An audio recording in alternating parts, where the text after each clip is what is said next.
Il y a quelques jours, Rose Nguyen s'est cassé le bras. Comme la plupart des Américains, la comédienne de 47 ans a suivi de près l'élection présidentielle. Très captivée en lisant les résultats et en se rendant compte que Joe Biden se rapprochait de la victoire, la star a fait une chute et a été obligée d'aller à l'hôpital.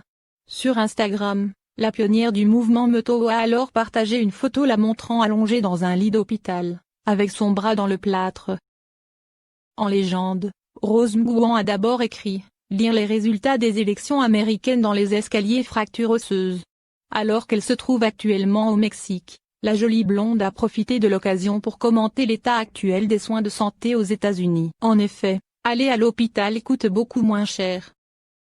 Rose Nguyen a ainsi ajouté « Cela a coûté 250 $ au Mexique pour ma visite aux urgences, comparé à une facture d'hôpital probable de 10 000 $ en Californie pour le même accident. Les États-Unis ne sont pas le pays des libres, c'est le pays des surfacturés. » Face à sa colère, un internaute lui a alors demandé pourquoi elle ne restait pas au Mexique.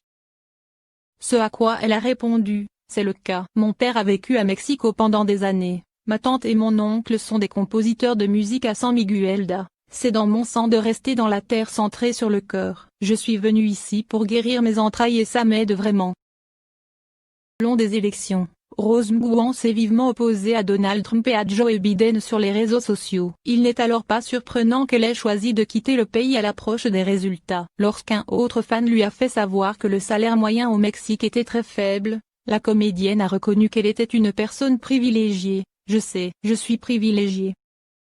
J'étais dans un petit hôpital privé avec de bons soins. Aux États-Unis, la santé est la première cause de faillite. » Alors qu'un autre internaute a écrit sur la gratuité des soins de santé et de l'éducation en Europe, celle qui a grandi en Europe jusqu'à ses 10 ans a déclaré que les Américains ont été amenés à craindre que l'argent qu'ils paient en impôts ne serve réellement à quelque chose qui peut les aider. C'est débile et c'est du lavage de cerveau.